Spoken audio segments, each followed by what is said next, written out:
পিলখানায় BDR হত্যা মামলার হাইকোর্টের রায় পড়া শেষ। দুপুর 2:30টার পর ঘোষণা। বিদ্রোহে হত্যাকাণ্ড হতে পারে এমন তথ্য না দিতে পারার ব্যর্থতার কারণ অনুসন্ধানের নির্দেশ। সুশৃঙ্খল বাহিনীর জন্য 7 দফা সুপারিশ। আসামিদের যে সর্বোচ্চ শাস্তির প্রসিকিউশনের পক্ষ থেকে আমরা যেটা দাবি করে এসেছি সেটার সপক্ষে আমরা ন্যায় বিচার পাব।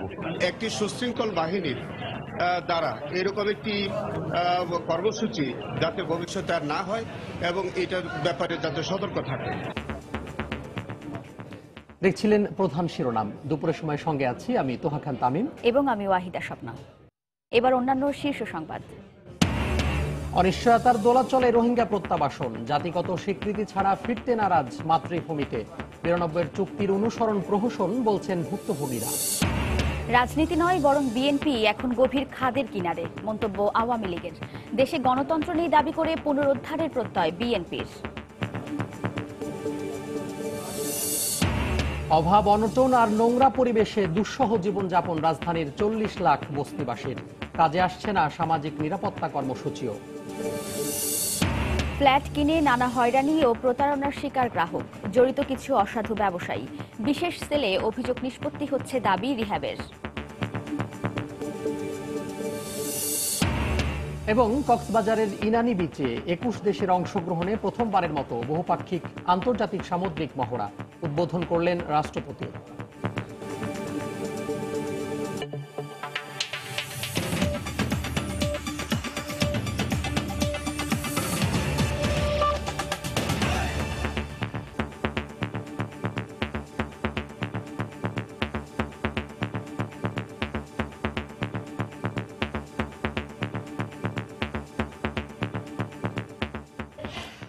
পিলখানায় বিডিআর হত্যাকাণ্ডের মামলার হাইকোর্টের রায় পড়া শেষ। ঘোষণা হবে আজ দুপুর 2:30টার পর। গতকাল বিচারপতি আবু জাফর সিদ্দিকী রায়ের পর্যবেক্ষণ পড়েন। আজ সকাল 10:55 পর্যবেক্ষণ পড়েন আরেক বিচারপতি নজরুল ইসলাম তালুকদার। মূল রায় দেবেন বিচারপতি শওকত হোসেন। পর্যবেক্ষণে 2 বিচারপতি সুশৃঙ্খল বাহিনীর জন্য 7 দফা সুপারিশ তুলে ধরেন।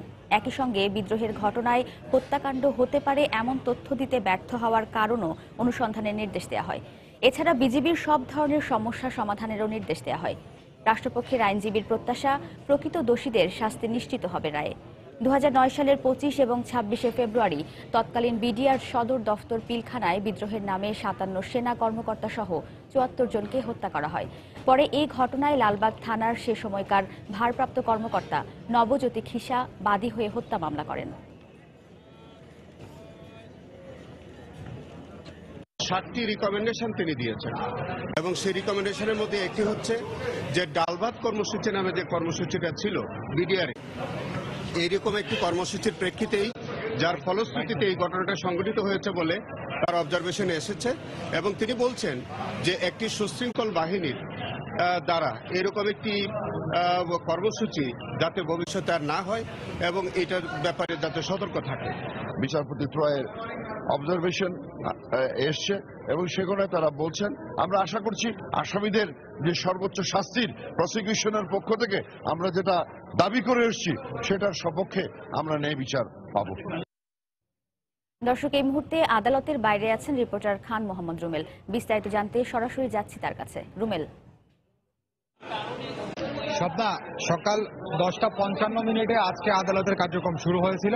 তো আদালতের আজকের শুরুতেই এই যে বিশেষ বেঞ্চের বিচারপতি নজরুল ইসলাম তালুকদার তিনি পর্যবেক্ষণ অংশ পড়ার শুরু করেছিলেন।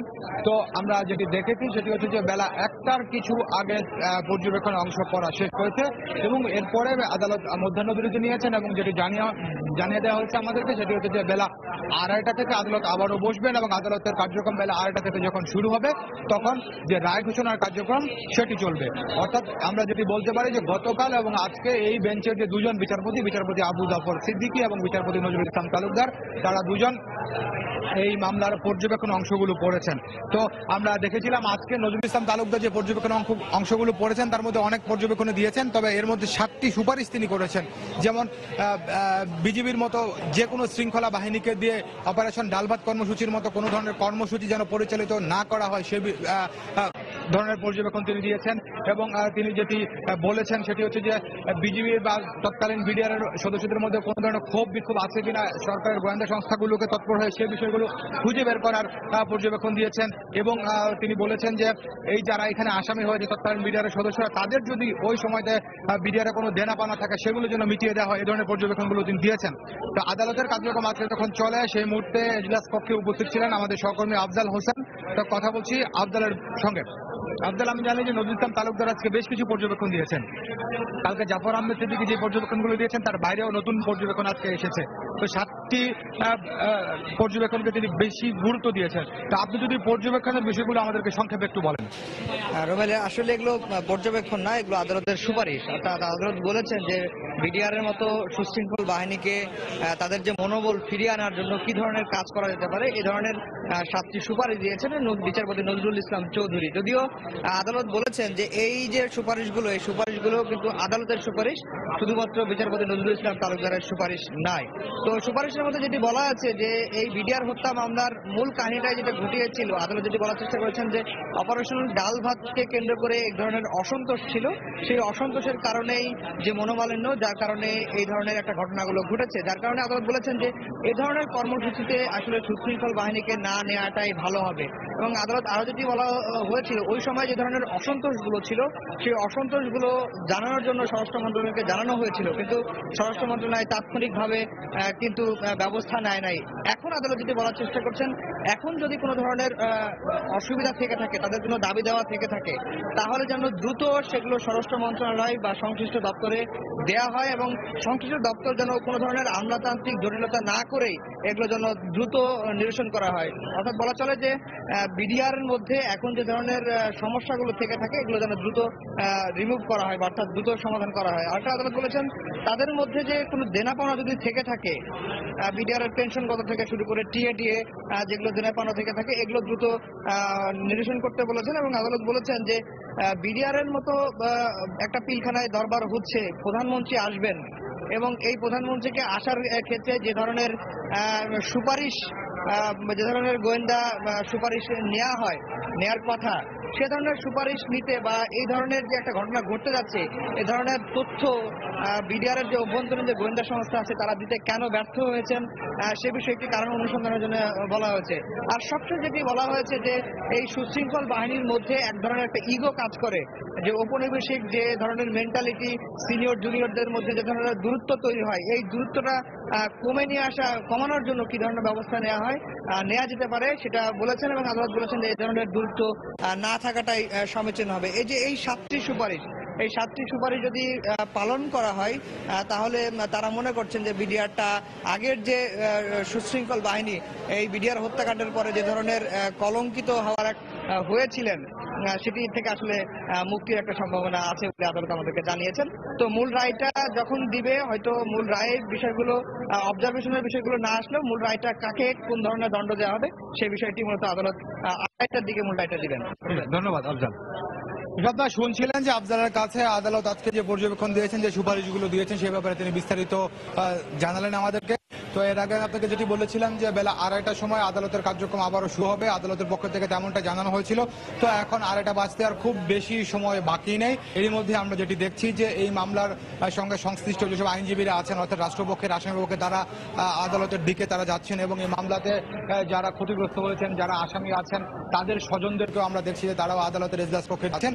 তো সবকিছু মিলে আমরা যেটি আশা করছি আর অল্প কিছু সময়ের মধ্যেই হয়তো বা আদালতের কার্যক্রম পুনরায় আবারও শুরু হবে এবং যে মূল রায়টি, অর্থাৎ যে চূড়ান্ত সাজার অংশটি, সেটি আদালত বেলা 2:30 থেকে ঘোষণা করবেন, এমনটাই আমরা আশা করছি। তো হাইকোর্ট থেকে আমার কাছে এখন পর্যন্ত এই ছিল সবশেষ খবর। স্বপ্না। দর্শক, পিলখানায় বিডিআর হত্যাকাণ্ডের মামলার রায় ঘোষণার কথা রয়েছে দুপুর 2:30টার পর। সেই বিষয়ে সবশেষ তথ্য জানাতে হাইকোর্ট থেকে আমাদের সঙ্গে যোগ দিয়েছিলেন রিপোর্টার খান মোহাম্মদ রুমেল। এবার রোহিঙ্গা প্রসঙ্গ। অনিশ্চয়তার দোলাচলে রোহিঙ্গা প্রত্যাবাসন। ক্যাম্পের জীবন থেকে বেরিয়ে নিজ ভূমিতে ফিরতে চাওয়া রোহিঙ্গারা চান মিয়ানমারের নাগরিকত্ব, কিন্তু 92-এর অনুসরণে চুক্তির সিদ্ধান্তকে প্রহসন বলে মনে করেন ক্যাম্পের রোহিঙ্গা ও কূটনৈতিক বিশ্লেষকরা। ওমর ফারুকের ক্যামেরায় উখিয়া থেকে আরও জানাচ্ছেন সেলিয়া সুলতানা। মোহাম্মদ জলিল 92-এ একবার ফিরে গিয়েছিলেন মিয়ানমারে। বছর ঘুরতে না ঘুরতেই মিয়ানমার সেনাদের নির্যাতনের শিকার হয়ে আবারও বাংলাদেশের আশ্রয় শিবিরে ফিরেছেন জীবন বাঁচাতে। এমন অভিজ্ঞতা পুরনো ক্যাম্পে অহরহ। 92 মাঝে যেন তারা চুক্তি করছিল, চুক্তি আনলে হাজার চুক্তি নো আর জুলুমর জুলুম করে বলে নিয়ে সরকারে ফুল সিটিজেনশিপ দিলে ডিক্লারেশন হইলে আর যাইবে। 92 সালের চুক্তি অনুসারে স্মারক স্বাক্ষরিত হওয়া অনেকটা রোহিঙ্গাদের ভবিষ্যৎ আবারও অনিশ্চয়তার দিকে ঠেলে দিয়েছে মিয়ানমার সরকার। এমনটাই মনে করছেন এখানে আশ্রিত শিবিরগুলোতে যারা আছেন সেসব রোহিঙ্গারা। তারপরও তারা নিজ বাসভূমিতে মাতৃভূমিতে ফিরে যেতে চান স্বস্থানে স্বঅবস্থানে, সম্পূর্ণ নাগরিকত্বের অধিকার নিয়ে এবং সমর্যাদায়। মিয়ানমারের স্বীকৃতি দেয় আমরা বাঙালি হিসাবে, আমরা চাই না আমরা বাঙালি হিসাবে আমরা মিয়ানমার নাগরিক। আসেম সম্মেলনের পর তারা ভেবেছেন এবার বিশ্ব মানবতা তার সভ্যতার দায় নিয়ে এগিয়ে আসবে। রোহিঙ্গা জনগোষ্ঠী তাদের জাতিগত স্বীকৃতি নিয়ে ফিরবে মিয়ানমারে, কিন্তু সে আশাও নিরাশার অতলে ডুবেছে। বাঙালি বিলি হয়ে চালাইতে চাই তারা আর অনেকক্ষণ ব্যবসা বাণী করি না পারি, সুন্দর এখন গদ্দর বানিতে আইনে পারি,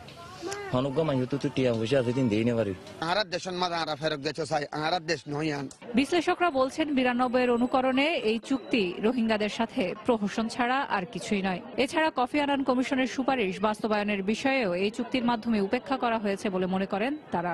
92 সালকে যখন টানা হয়েছে তার মানে হলো আনানের রিপোর্টটা তখন অবস্কিউর হয়ে যাচ্ছে, কিন্তু কারণ নাগরিকত্ব নাই বলে তাদের কাছে পুশ করা হয়েছে। তারা এখানে চলে আসছে দলে দলে, আবার আমরা পুশ করলাম তাদেরকে নাগরিকত্ববিহীন, নাগরিক কোনো নাই, নাগরিক অধিকার নাই। আবার 2 দিন পরে আরেকটা সুডো অ্যালার্ম দিবে। রোহিঙ্গারা তো প্রাণ বয়ে বাংলাদেশে চলে এসেছে, এমত অবস্থায় তাদের যদি কিছু কাগজপত্র ডকুমেন্টস থাকে ওগুলো তো তারা আনতে পারে নাই। ম্যাক্সিমাম ওখানে তারা ফেলে রেখে চলে এসে যান বাঁচানোর তাগিদে।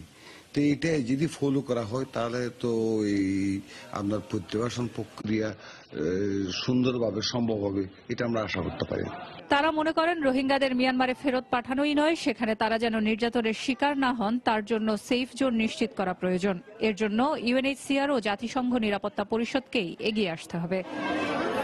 সেলিয়া সুলতানা, সময় সংবাদ, উখিয়া, কক্সবাজার। দর্শক, রোহিঙ্গাদের খবর জানাতে এই মুহূর্তে কক্সবাজারের উখিয়ার বালুখালী আছেন রিপোর্টার সেলিয়া সুলতানা। সেখানকার সবশেষ খবর জানতে সরাসরি চলে যাচ্ছি তার কাছে। সেলিয়া, কি অবস্থা দেখছেন সেখানে?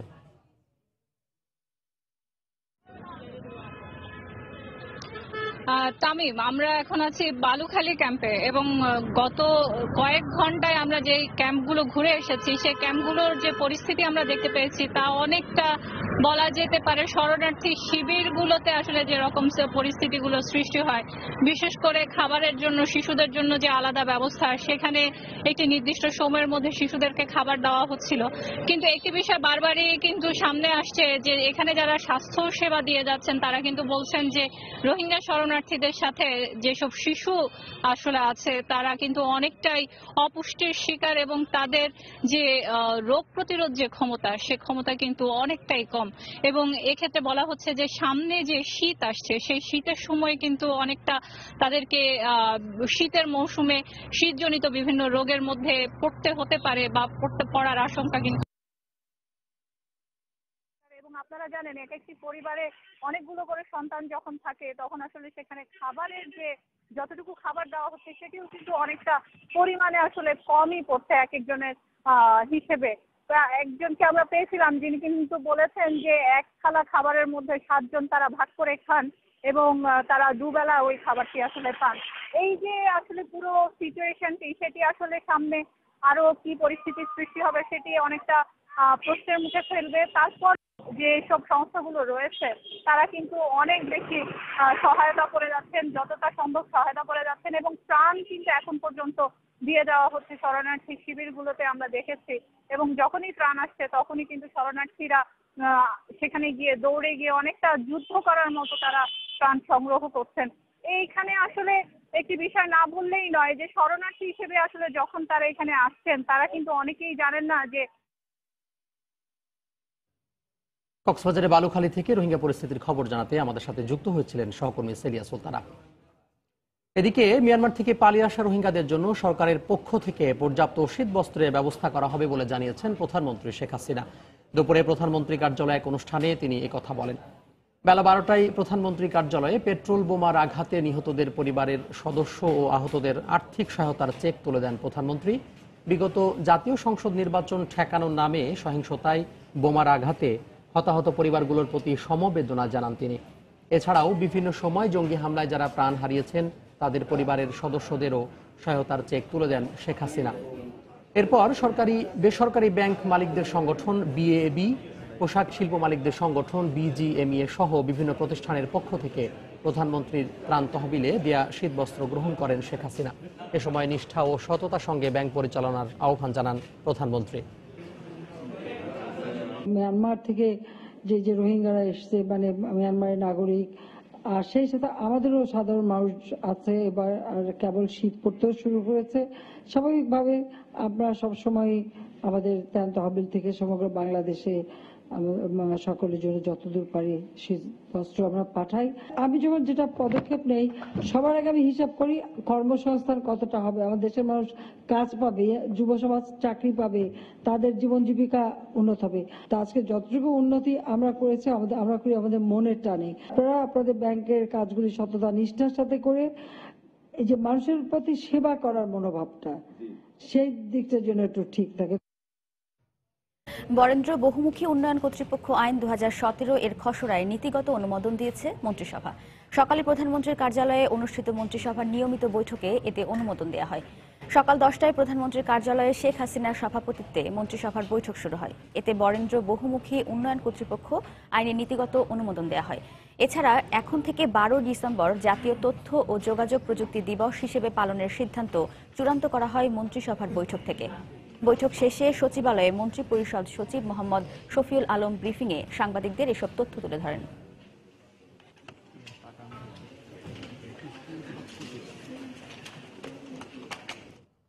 রাজনীতি বা গণতন্ত্র নয়, বরং বিএনপি এখন গভীর খাদের কিনারে বলে মন্তব্য করেছেন আওয়ামী লীগের সাধারণ সম্পাদক ওবায়দুল কাদের। এদিকে বিএনপির সিনিয়র যুগ্ম মহাসচিব রুহুল কবির রিজভী বলেন, দেশে এখন গণতন্ত্র নেই, গণতন্ত্র পুনরুদ্ধারে কাজ করতে হবে। সকালে ঢাকা মেডিকেল কলেজ হাসপাতালে ডাক্তার মিলনের 27তম শাহাদাত বার্ষিকীতে শ্রদ্ধা নিবেদন শেষে সাংবাদিকদের সঙ্গে কথা বলেন তারা। ডাক্তার মিলনের 27তম শাহাদাত বার্ষিকীতে তার স্মৃতিস্তম্ভে শ্রদ্ধা নিবেদন করেন আওয়ামী লীগ ও সহযোগী সংগঠনের নেতাকর্মীরা। শ্রদ্ধা নিবেদন শেষে দলের সাধারণ সম্পাদক ওবায়দুল কাদের বলেন, বিএনপি সাম্প্রদায়িক শক্তির সাথে আতাত না করলে আওয়ামী লীগেরও স্বৈরাচারের সাথে জোট করতে হতো না। যদি বিএনপি সাম্প্রদায়িক অপশক্তির সাথে নির্বাচনী আতাত না করত, তাহলে আমাদের যে শক্তির কথা বলা হচ্ছে তাদের সাথে আমাদের অ্যালায়েন্স করার কথা ছিল না। এটা স্ট্র্যাটেজিক ঐক্য, কৌশলগত ঐক্য, এটা আদর্শগত ঐক্য। এদিকে শ্রদ্ধা নিবেদন শেষে বিএনপির সিনিয়র যুগ্ম মহাসচিব রুহুল কবির রিজভী বলেন, ডাক্তার মিলনের জীবন থেকে শিক্ষা নিয়ে দেশে গণতন্ত্র পুনরুদ্ধারের জন্য কাজ করতে হবে। গণতন্ত্র আমরা সেদিন যেটা পুনরুদ্ধার করেছিলাম সেটা বারবারই হারিয়ে যাচ্ছে। এখনো আমরা গণতন্ত্রহীন, বাক স্বাধীনতাহীন, কথা বলার অধিকারহীন, আপনার চলাচলের অধিকারহীন অবস্থায় পড়ে আছি। শহীদ ডাক্তার মিলনের স্মৃতিস্তম্ভে শ্রদ্ধা নিবেদন করেন তথ্যমন্ত্রী ও মিলনের পরিবারের সদস্যরা। মিলন হত্যার বিচার দাবি করেন তারা।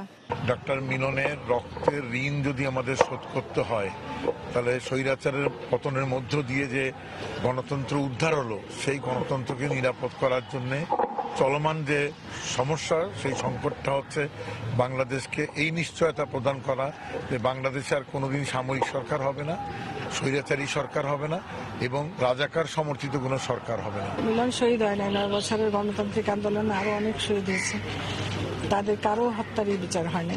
তো এই বিচার না হওয়ার কারণে আমাদের শহীদ পরিবারগুলি আজকের এই রাজনৈতিক পরিস্থিতি দেখে, এরশাদকে পুনঃপ্রতিষ্ঠিত দেখে আমরা আসলে কষ্ট পাই। রোজিনা রোজি, সময় সংবাদ, ঢাকা। বঙ্গোপসাগরে শুরু হলো ভারত মহাসাগরীয় দেশগুলোর নৌবাহিনী নিয়ে গঠিত ফোরাম IONS এর আন্তর্জাতিক সমুদ্র মহড়া ইমসারেক্স 2017। দুপুরে কক্সবাজার সমুদ্র সৈকত থেকে বর্ণাঢ্য এই আয়োজনের উদ্বোধন করেন রাষ্ট্রপতি মোহাম্মদ আব্দুল হামিদ। উদ্বোধনী বক্তব্যে রাষ্ট্রপতি বলেন, পারস্পরিক সহযোগিতামূলক মনোভাব প্রতিবেশীদের মধ্যে সমস্যার সহজ সমাধান করতে পারে। এ সময় সামুদ্রিক সন্ত্রাস প্রতিরোধে ভারত মহাসাগরীয় দেশগুলোর ফোরাম IONS কে কার্যকর ভূমিকা রাখার আহ্বান জানান তিনি।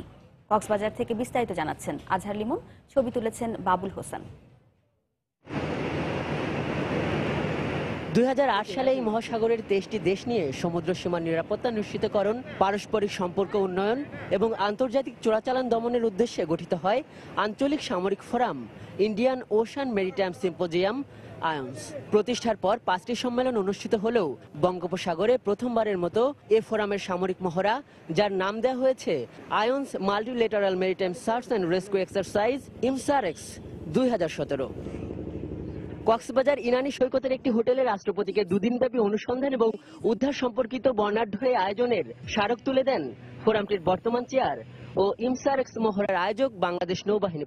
I declared the IMSAREX 2017 এরপর বিভিন্ন সদস্য ও পর্যবেক্ষক দেশগুলোর নৌ কর্মকর্তাদের উদ্দেশ্যে শুভেচ্ছা বক্তৃতা রাখেন তিনি। তুলে ধরেন আন্তর্জাতিক শান্তি প্রতিষ্ঠায় বাংলাদেশের ভূমিকা। Bangladesh is playing a significant role in various regional global forums and organizations, being one of the highest troops contributing nations in the UN peacekeeping operations for last 2 decades. রাষ্ট্রপতি বলেন, ব্লু ইকোনমির সম্ভাবনা সহ ভারত মহাসাগরের কৌশলগত অবস্থান এখন বাস্তবতা। তবে বিশাল সম্পদের নিরাপত্তা ও সদ্ব্যবহারের উপকূলের দেশগুলোর নৌবাহিনীকে সমন্বিত ভূমিকা রাখার আহ্বান জানান তিনি। We must come to realize that the safety of our own seafarers is not achievable without a collective sense of responsibility and sharing of resources. এরপর হেলিকপ্টারে করে মহড়ার জন্য সুসজ্জিত বিভিন্ন দেশের 43টি যুদ্ধ জাহাজ পরিদর্শন শেষে বিচ কার্নিভালের উদ্বোধন করেন রাষ্ট্রপতি মোহাম্মদ আব্দুল হামিদ। সার্বভৌম বাংলাদেশের জয়যাত্রায় নৌবাহিনী আজকে সমুদ্রের তলদেশ থেকে আকাশসীমা পর্যন্ত বিস্তৃত।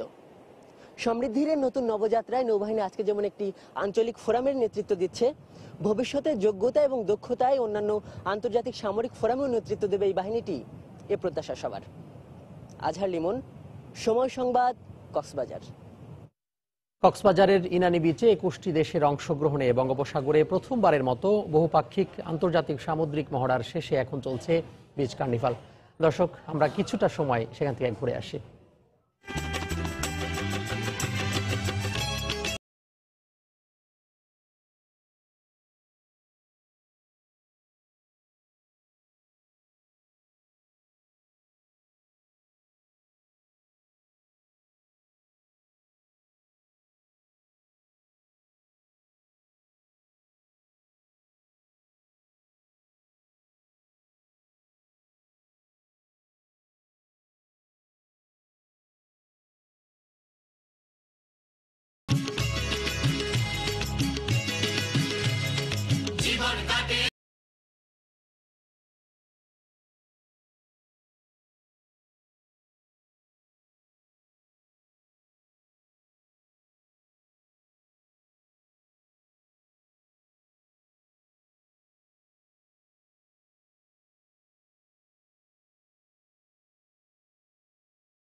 বহুপাক্ষিক আন্তর্জাতিক সামুদ্রিক মহড়া শেষে এখন চলছে বিচ কার্নিভাল। দর্শক, আমরা এতক্ষণ সেখানে ছিলাম। দুপুরের সময় আরো থাকছে। স্মার্ট হেলথ ডিভাইস ব্যবহার করে ঘরে বসে করা যাচ্ছে স্বাস্থ্য পরীক্ষা, কমেছে খরচ ও ঝক্কি ঝামেলা।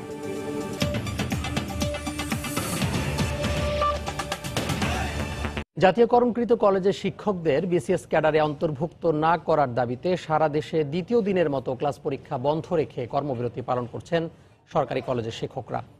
নতুন জাতীয়করণ হওয়া কলেজের শিক্ষকদের বিসিএস ক্যাডারের বাইরে রেখে গেজেট প্রকাশের দাবি জানিয়েছেন সরকারি কলেজের শিক্ষকরা। কেন্দ্রীয় কর্মসূচির অংশ হিসেবে সব সরকারি কলেজের শিক্ষকরা 2 দিনের কর্মবিরতি পালন করছেন। আজও বন্ধ রয়েছে ক্লাস পরীক্ষা। 2016 সালের জুলাইয়ের যেসব উপজেলায় সরকারি স্কুল ও কলেজ নেই, সেসব উপজেলায় একটি করে স্কুল ও কলেজ জাতীয়করণের ঘোষণা দেয় সরকার। এর মাধ্যমে 283টি বেসরকারি কলেজ জাতীয়করণ হওয়ার কথা রয়েছে, কিন্তু কোনোভাবেই চাকরি জাতীয়করণ হওয়া শিক্ষকদের ক্যাডারভুক্ত করা যাবে না বলেও জানান কর্মবিরতিতে যাওয়া শিক্ষকরা।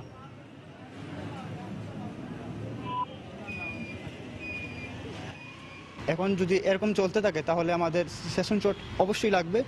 আর আমাদের পরীক্ষা পিছিয়ে যাবে।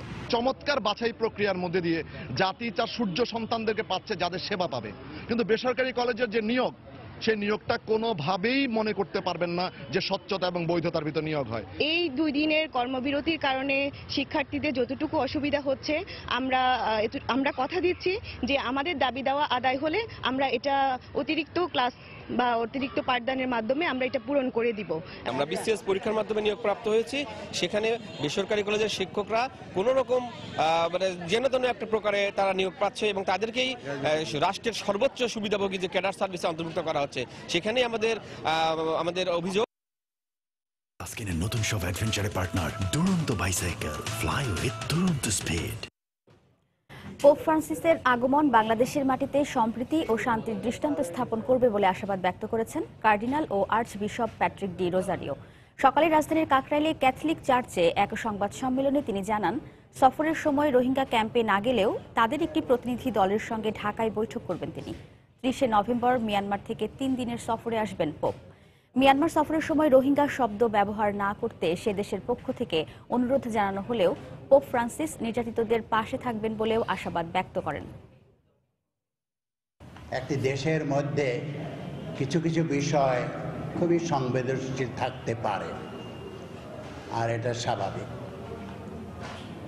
তবে রোহিঙ্গা শব্দটি প্রচলিত হয়ে আসছে সারা বিশ্বে। এখনো সারা বিশ্ব যদি আরেকটি শব্দ বের করে আমরা সেটাই ব্যবহার করব। তবে পোপ মহোদয়ের কাছে সবচেয়ে বড় জিনিসটা হচ্ছে যারা নির্যাতিত তাদের কথা তিনি বলছেন। রোহিঙ্গা শব্দ ব্যবহার করেছেন উনি। তিনি বলেছেন রোহিঙ্গা আমার ভাই এবং বোন। পররাষ্ট্র প্রতিমন্ত্রী শাহরিয়ার আলম জানিয়েছেন, মিয়ানমার থেকে পালিয়ে আসা 30,000 রোহিঙ্গা শিশুর পরিবার খুঁজে দেওয়ার চেষ্টা করছে বাংলাদেশ। সকালে রাজধানী একটি হোটেলে আইসল্যান্ডের স্বাস্থ্যমন্ত্রীর সঙ্গে সৌজন্য সাক্ষাৎ শেষে তিনি কথা জানান।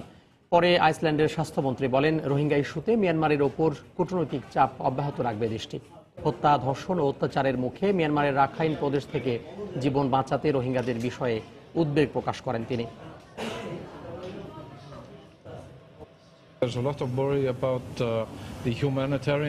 কক্সবাজারের শরণার্থী শিবিরে আশ্রয় নেওয়া অসংখ্য মানুষ নিয়ে আইসল্যান্ড উদ্বিগ্ন। বিশেষ করে রোহিঙ্গা শিশুদের অবস্থা খুবই নাজুক। রেড ক্রস এবং ইউনিসেফের সহায়তায় এদের জন্য কাজ করে যাচ্ছে আইসল্যান্ডের স্বেচ্ছাসেবীরা। দেশটির সরকার কূটনৈতিকভাবে বাংলাদেশের পাশে রয়েছে এবং থাকবে। ওনারা বিশেষ করে চিন্তিত শিশুদের জন্য, ইউনিসেফের হয়ে উনি যেহেতু কাজ করেছেন, সেই জায়গায় আমরা বলেছি যে আমাদের এখানে প্রায় 30,000 মিয়ানমার থেকে আগত শিশু আছে যাদেরকে আমরা ফ্যামিলি খুঁজে দেওয়ার চেষ্টা করছি। তো এই হিউম্যানিটেরিয়ান সাইটগুলি নিয়ে আমাদের মধ্যে আলোচনা হয়েছে। দুপুরের সময় আরো থাকছে। এবারের মিস ইউনিভার্স খেতাব জিতলেন দক্ষিণ আফ্রিকার ডেমি লে পিটার, রানার আপ কলম্বিয়ার লরা গঞ্জালেস।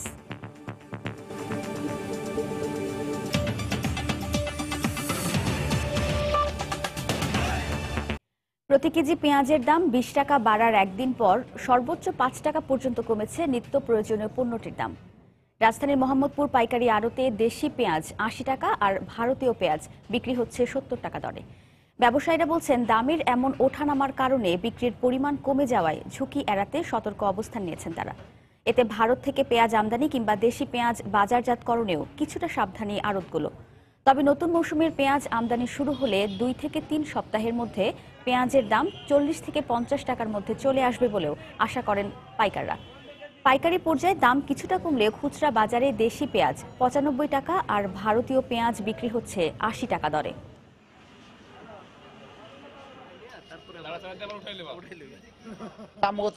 আমাদের ঘরে এখনো দেশি পেঁয়াজ 84-85 টাকা কিনা আছে পাড়িদের। মনে করেন এখন ব্যস্ত আছে 80 টাকা কেজি, 5 টাকা 6 টাকা লস হইতেছে। 15 দিনের মধ্যে 40 টাকা পেঁয়াজ হবে, এটা শিওর। 15 টাকা বাড়াইছে একদিনে, আর গতকাল বর্ডারে কমাইছিল 2 টাকা। মাল আছে, কাস্টমার কিনতেছে কম, বাজারে বেচা কিনা নাই, বর্ডারে বেচা কিনা কম। তো হঠাৎ করে 100 টাকা 80 টাকা পেঁয়াজ সহসা থামবে না, কারণ কি ভারতে পেঁয়াজের সংখ্যা কম। উপার্জন সংকট, অভাব আর নোংরা পরিবেশে দুঃসহ জীবনযাপনের গ্লানি থেকে কিছুতেই মুক্তি মিলছে না রাজধানীর বস্তিবাসীর। অনিয়মের কারণে এই জনগোষ্ঠীর সংকট মোকাবিলায় সেভাবে কাজে আসছে না সামাজিক নিরাপত্তা কর্মসূচিও। সমস্যা সমাধানে আবাসন প্রকল্প সহ নানা উন্নয়ন পরিকল্পনা বাস্তবায়নে কাজ চলছে বলে জানালো সিটি কর্পোরেশন। পরিকল্পনা বাস্তবে রূপ না নিলে সংকট আরও ভয়াবহ হতে পারে বলে মনে করেন উন্নয়ন গবেষকরা। সাইদুল ইসলামের ক্যামেরায় বস্তিবাসীর জীবন নিয়ে সালাউদ্দিন সুমনের 3 পর্বের ধারাবাহিকের আজ প্রথম পর্ব।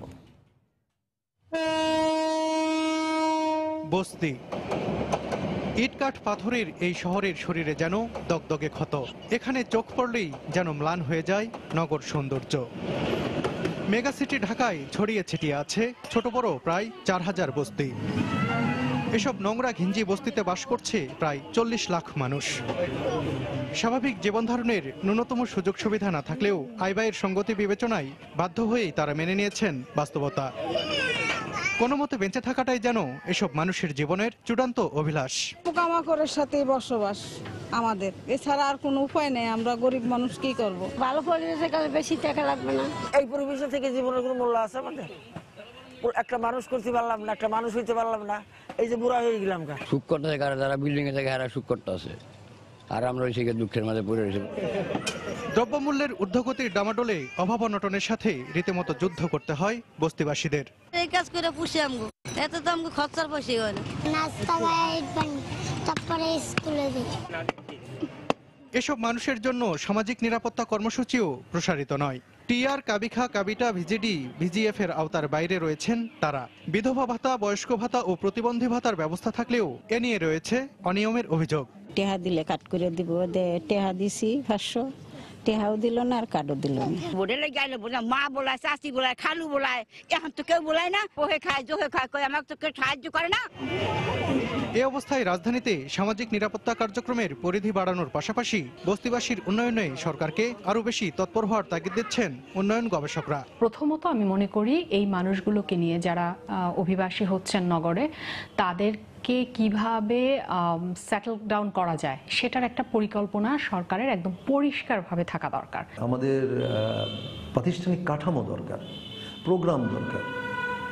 এটা ছাড়া আমরা আসলে এই মানুষগুলোকে দারিদ্র সীমা থেকে বের করতে পারবো না। বহুতল ভবন নির্মাণ করে আবাসন সমস্যা নিরসনের পাশাপাশি বস্তিবাসীদের নিয়ে সুদূরপ্রসারী পরিকল্পনার কথা জানালো সিটি কর্পোরেশন। সরকার যে কাজটি করছে, যে বিভিন্ন জায়গায় তাদের আবাসনের একটা সুযোগ সৃষ্টি করার কথা চিন্তা করা হয়েছে এবং সেভাবে পরিকল্পনা নেওয়া হয়েছে। ভাষণ থেকে যেমন তাদের জন্য ঘর তৈরি করা হচ্ছে। বস্তিবাসীদের পুনর্বাসন কষ্টসাধ্য হলেও অসম্ভব নয় বলে মনে করেন উন্নয়ন গবেষকরা। চারপাশে অজস্র সুউচ্চ ভবন, তার ঠিক নিচেই এমন জীর্ণশীর্ণ বস্তি। এ যেন আলোর নিচেই অন্ধকার। উন্নয়ন কর্মীরা বলছেন, বস্তিবাসীদের জন্য কর্মসংস্থান সৃষ্টির পাশাপাশি তাদের জীবনমানের উন্নয়ন ঘটানো না গেলে সুন্দর নগরীর স্বপ্ন থেকে যাবে অধরায়। সালাউদ্দিন সুমন, সময় সংবাদ, ঢাকা। ফ্ল্যাট কিনে কোনো কোনো আবাসন প্রতিষ্ঠানের দ্বারা নানা হয়রানি ও প্রতারণার শিকার হচ্ছেন অনেকে। ব্যবসায়ীরা বলছেন, কিছু অসাধু ব্যবসায়ীর কারণে ক্রেতাদের আস্থার সংকট সৃষ্টি হয়েছে। আর আবাসন ব্যবসায়ীদের সংগঠন রিহ্যাব বলছে, বিশেষ সেল গঠন করে ক্রেতাদের অভিযোগ নিষ্পত্তি করা হচ্ছে। আবাসন খাত নিয়ে হরিপদ সাহার 2 পর্বের ধারাবাহিকের আজ দেখুন প্রথম পর্ব। সিটাডেল প্রপার্টিজ নামের একটি আবাসন প্রতিষ্ঠান কয়েক বছর আগে রাজধানীর একটি আবাসিক এলাকায় এই ভবন তৈরি করে। ভবনের বেশিরভাগ ফ্ল্যাট বিক্রি করলেও এখনো নিবন্ধন দেয়নি প্রতিষ্ঠানটি। দেয়নি প্রতিশ্রুতি অনুযায়ী লিফট, জেনারেটর, নিরাপত্তা প্রহরীর মতো বিভিন্ন সুবিধা। জমির মালিককেও পরিশোধ করেনি ভবন নির্মাণকালীন বাড়ি ভাড়া। 10 বছরে ভাড়া দেয় নাই, তারপরে কোনো দারোয়ান রাখে না, কোনো সিকিউরিটির লোক রাখে না, লিফট নাই, জেনারেটর নাই। এই পর্যন্ত বহুবার যাওয়া আসা হয়েছে ওনার কাছে, ভাই আমাদের এটা বোঝাই দেয়নি, করে হ্যান্ড ওভার করে দেন, কোনো হ্যান্ড ওভার করেন। উনি বলে যে আমরা 6টা ফ্ল্যাট বিক্রি করতে পারলে দিব। এখন 6টি ফ্ল্যাট বিক্রি তো হচ্ছে না, কারণ আপনার সবগুলির মধ্যে লোন আছে। প্রতিষ্ঠানটির বিলবোর্ডে থাকা মোবাইল নম্বরে ফোন করেও পাওয়া যায় এসব অভিযোগের সত্যতা। আমাদের মাত্র 5টা ফ্ল্যাট বাকি আছে এখন ওই জায়গায়। তা এখন আমরা ওটা আমরা চাচ্ছি 2-3টা ফ্ল্যাট বিক্রি হলে ওখানে আমরা লিফট এবং জেনারেটরটা এখনো দেইনি। জেনারেটরটা দিব। আপনারা কি পেমেন্ট করলেই রেজিস্ট্রেশন করে দিবেন? পেমেন্ট করলে রেজিস্ট্রেশন একটু সময় লাগবে। এই প্রকল্পটা তো যখন আমরা করেছি কনস্ট্রাকশন, তখন একটা ব্যাংকের সঙ্গে আমাদের মর্গেজ আছে, পূবালী ব্যাংকের সঙ্গে। প্রতিশ্রুতি ও শর্ত ভঙ্গের এমন অহরহ অভিযোগ রয়েছে বলে জানায় আবাসন খাতের বিপণন প্রতিষ্ঠান লামুদির এই কর্মকর্তা। 2012 থেকে 2014 এই সময়ের মধ্যে আবাসন প্রতিষ্ঠানের বিরুদ্ধে প্রচুর অভিযোগ উঠতে দেখা যায়। এতে বাজারে একটা নেতিবাচক প্রভাব পড়ে। সে সময় থেকে ক্রেতারা আস্থা হারাতে থাকে আবাসনে বিনিয়োগ করতে। আবাসন ব্যবসায়ীদের সংগঠন রিহ্যাবের সদস্য 1020টি প্রতিষ্ঠান। এর বাইরেও অনেক ছোট বড় প্রতিষ্ঠান সারা দেশে এ ব্যবসায় জড়িত, যাদের বিরুদ্ধে ব্যবস্থা নেওয়ার কোনো সুযোগ নেই উল্লেখ করে এই ব্যবসায়ী নেতা বলেন, রিহ্যাব সদস্যদের অনিয়মের ক্ষেত্রে শক্ত অবস্থান নেওয়া হয়েছে। কোনো বিল্ডিং ম্যাটেরিয়ালস এর ক্ষেত্রে যদি সে তার এগ্রিমেন্টের বাইরে যে কাজ করে, এরকম কোনো কমপ্লেইন যদি কোনো ক্লায়েন্ট কিংবা ল্যান্ড ওনার আমাদের কাছে দেয়, সেক্ষেত্রে আমরা তাদেরকে চিঠি দিয়ে ডেকে এনে আমরা কিন্তু এটার সলিউশন করি। আমাদের এখানে প্রায় 1650 কমপ্লেইন ছিল, আমরা ইতিমধ্যে প্রায় 1000-এর মতো কমপ্লেইন কিন্তু আমরা শুনানি করে শেষ করেছি। শৃঙ্খলা ফিরে আসবে এবং ক্লায়েন্টদের একটা আস্থা আমরা ফিরে আনতে পারবো বলে আমরা আশাবাদী। চলতি বছরের মে মাসে আবাসন ব্যবসায় জড়িত প্রতিষ্ঠানের জন্য রিহ্যাবের সদস্য পদ থাকা বাধ্যতামূলক করে এক পরিপত্র জারি করে বাণিজ্য মন্ত্রণালয়। এতে আবাসন খাতে একটি গুণগত পরিবর্তন আসবে বলে মনে করছে রিহ্যাব। হরিপদ সাহা, সময় সংবাদ, ঢাকা। ডেলট্যাক, জীবন গুছিয়ে দেয় নিশ্চিন্তে। স্মার্ট হেলথ ডিভাইস ব্যবহার করে ঘরে বসেই করা যাচ্ছে প্রয়োজনীয় স্বাস্থ্য পরীক্ষা।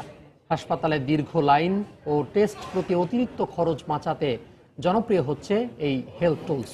এর মাধ্যমে আক্রান্ত হওয়ার আগেই স্বাস্থ্য ঝুঁকি পরিমাপ করে অনেক ক্ষেত্রে মৃত্যু ঝুঁকি এড়ানো সম্ভব। দেখুন মুজাহিদ শুভর রিপোর্ট। ক্যামেরায় ছিলেন শরীফুল ইসলাম রুবেল। স্মার্ট মেডিকেল ডিভাইসের মাধ্যমে মোবাইলে রক্তের নমুনার তথ্য প্রবেশ করিয়ে শরীরের ডায়াবেটিস পরীক্ষা করছে সার্জিনা।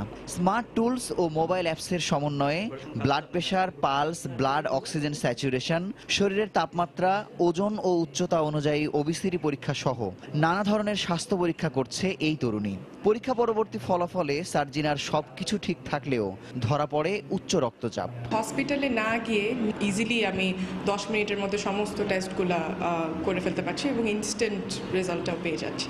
প্রয়োজন অনুযায়ী স্বল্প মূল্যে স্মার্ট হেলথ টুলস কিনে এক একটিতে 10,000 বার পর্যন্ত স্বাস্থ্য পরীক্ষা করানো সম্ভব। তবে পর্যায়ক্রমে এলাকা ভিত্তিক সেবা কেন্দ্রের মাধ্যমে 100 টাকায় 10টি স্বাস্থ্য পরীক্ষার সুযোগ তৈরি করে দেওয়ার পরিকল্পনা সিমেডের। যেহেতু এই বয়সে আমাদের একটু চেক আপটা বেশি করা লাগে, তো বারবার হসপিটালে যাওয়াটা বিভিন্ন দিক থেকে বিড়ম্বনা। হসপিটালে পার টেস্ট 200-300 টাকা করে খরচ হইতেছে, যেখানে আমরা এখানে 8-10টা টেস্ট মাত্র 100 টাকার মধ্যেই করে ফেলতে পারবো। এটা যদি আমাদের হাতের কাছে আগে থেকে থাকে তো আমরা আগে থেকে সচেতন হতে পারবো। আন্তর্জাতিকভাবে স্বীকৃত হওয়ায় ডায়াগনস্টিক সেন্টারের মতো রিপোর্ট প্রিন্ট করে চিকিৎসকের শরণাপন্ন হওয়া যায়। প্রতিটি ব্যবহারকারীর অ্যাকাউন্টে হেলথ ডাটা রেকর্ডের সুযোগ থাকায় পৃথিবীর যে কোনো প্রান্ত থেকে তা দেখার সুযোগ রয়েছে পরিবার প্রিয়জনদের। আমরা কর্পোরেট অফিস, গার্মেন্টস এবং শিক্ষা প্রতিষ্ঠানে প্রিভেন্টিভ হেলথ কেয়ার সার্ভিস দিচ্ছি। আমরা স্মার্ট স্বাস্থ্যকর্মী ডেভেলপ করছি, যার মাধ্যমে প্রত্যন্ত অঞ্চলে জনসাধারণকে কম মূল্যে স্বাস্থ্যসেবা পৌঁছে দিব। এদিকে সাধারণ মানুষের স্বাস্থ্য সুরক্ষায় জাতীয় আইসিটি পুরস্কার পাওয়া সিমেডের মতো অন্যান্য প্রতিষ্ঠানকেও সব ধরনের সহযোগিতা দেবার আশ্বাস আইসিটি মন্ত্রণালয়ের। দেশে এবং বিদেশে যাতে তাদের এই সলিউশনগুলো, তাদের এই সার্ভিসগুলো যাতে সরকারের প্রয়োজনে, নাগরিকের প্রয়োজনে ব্যবহার করতে পারে, তার জন্য আমাদের সহযোগিতা অব্যাহত থাকবে। বিশ্ব স্বাস্থ্য সংস্থার তথ্য অনুযায়ী দেশে বিভিন্ন রোগে মৃত্যুর শতকরা 61% মারা যায় অসংক্রামক ব্যাধিতে। তবে আক্রান্ত হওয়ার আগেই নিয়মিত স্বাস্থ্য পরীক্ষার মাধ্যমে এ ধরনের মৃত্যু ঝুঁকি এড়ানো সম্ভব। তাই জনগণের স্বাস্থ্য সুরক্ষার পাশাপাশি অসংক্রামক ব্যাধি নিয়ন্ত্রণে বিভিন্ন বেসরকারি প্রতিষ্ঠানকে এগিয়ে আসার আহ্বান সরকারের। মুজাহিদ শুভ, সময় সংবাদ, ঢাকা। এশিয়া হতে পারে আগামী দশকের বিশ্ব অর্থনীতির মূল শক্তি। তাই এখন থেকে আমেরিকা, ইউরোপ নয় বরং বিশ্বের বাণিজ্যের দৃষ্টি ঘুরে যাচ্ছে এশিয়ার দিকেই। কলকাতায় 2 দিনের আন্তর্জাতিক বাণিজ্য সম্মেলনে অংশ নিয়ে বক্তারা এই আশাবাদ ব্যক্ত করেন। রোববার সন্ধ্যায় কলকাতায় হরেসিস আইসিসির যৌথ বাণিজ্যিক সম্মেলনে বাংলাদেশ, ভারত, চীন, ভুটান, নেপাল ও জাপানের প্রতিনিধিরা অংশ নেন। কলকাতা থেকে সুব্রত আচার্যের রিপোর্ট। কলকাতার রাজারহাটের অত্যাধুনিক এই হোটেলে চলছে ইউরোপীয় অর্থনীতির প্রধান থিঙ্ক ট্যাঙ্ক হিসেবে পরিচিত হরাসিস এবং ভারতের প্রভাবশালী বাণিজ্যিক সংগঠন ইন্ডিয়ান চেম্বার অফ কমার্স আইসিসির যৌথ বাণিজ্যিক সম্মেলন। সম্মেলনে অংশ নিয়ে বাণিজ্যমন্ত্রী জানান, বাংলাদেশ 2021 সাল নাগাদ $60 বিলিয়ন রপ্তানি লক্ষ্যমাত্রা হাতে নিয়েছে। রপ্তানি ছিল $14 বিলিয়ন আমরা দায়িত্ব নেবার আগে, এখন সেই রপ্তানি হয়েছে 38.5 বিলিয়ন। বিদ্যুৎ ছিলই না, এখন সেটা প্রায় 16,000 মেগাওয়াটের মতো। আমাদের রিমিটেন্স $15 বিলিয়ন, আমাদের এক্সপোর্ট অল টুগেদার $38.5 বিলিয়ন হয়েছে এই লাস্ট ইয়ারে পণ্য এবং সেবা খাত নিয়ে। এই সম্মেলনের মধ্য দিয়ে বিভিন্ন দেশের সঙ্গে বাণিজ্যিক সম্পর্কে ত্রুটি বিচ্যুতিগুলো সংশোধন করা যাবে বলে মনে করেন প্রধানমন্ত্রীর অর্থনৈতিক বিষয়ক উপদেষ্টা ডক্টর মশিউর রহমান। বহু দেশের ভিতরে ট্যারিফ, ট্রেড রুলস ইত্যাদি যদি হারমোনাইজড হয়, সেটা আমাদের benefit. Bharat Bangladesh chamber of commerce and ইন্ডাস্ট্রিজের সভাপতি মাতলুম আহমেদ বলেন, আর কয়েক বছর পরেই বিনিয়োগকারীরা ইউরোপ আমেরিকা থেকে দৃষ্টি সরিয়ে এশিয়ার দিকে নজর দেবে। ভারত এবং চায়না এই দুটো এশিয়ার লিডারশিপে আসছে। আমরা চাই ভারত এগিয়ে যাক। আমি প্রথমবারের মতো এই সম্মেলনে এসেছি। আশা করি রাজনৈতিক এবং বাণিজ্যিক নেতারা আলোচনার মাধ্যমে এশিয়ার সার্বিক অর্থনৈতিক উন্নয়নের বিষয়ে ফলপ্রসূ আলোচনা করতে পারবে। সোমবার সন্ধ্যায় শেষ হবে 2 দিনের এই বাণিজ্য সম্মেলন। গত বছর থাইল্যান্ডের রাজধানী ব্যাংককে প্রথমবারের মতো এই বাণিজ্যিক সম্মেলন অনুষ্ঠিত হয়। সুব্রত আচার্য, সময় সংবাদ, কলকাতা। দুপুরের সময় এ পর্যায়ে শীর্ষ সংবাদ জানিয়ে দিচ্ছি আরেকবার। পিলখানায় বিডিআর হত্যা মামলার হাইকোর্টের রায় পড়া শেষ। কিছুক্ষণের মধ্যেই ঘোষণা, বিদ্রোহে হত্যাকাণ্ড হতে পারে, তথ্য না দিতে পারার ব্যর্থতার কারণ অনুসন্ধানের নির্দেশ। অনিশ্চয়তার দোলাচলে রোহিঙ্গা প্রত্যাবাসন, জাতিগত স্বীকৃতি ছাড়া ফিরতে নারাজ মাতৃভূমিতে। 92 চুক্তির অনুসরণ প্রহসন, বলছেন ভুক্তভোগীরা। রাজনীতি নয় বরং বিএনপি এখন গভীর খাদের কিনারে, মন্তব্য আওয়ামী লীগের। দেশে গণতন্ত্র নেই দাবি করে পুনরুদ্ধারের প্রত্যয় বিএনপির।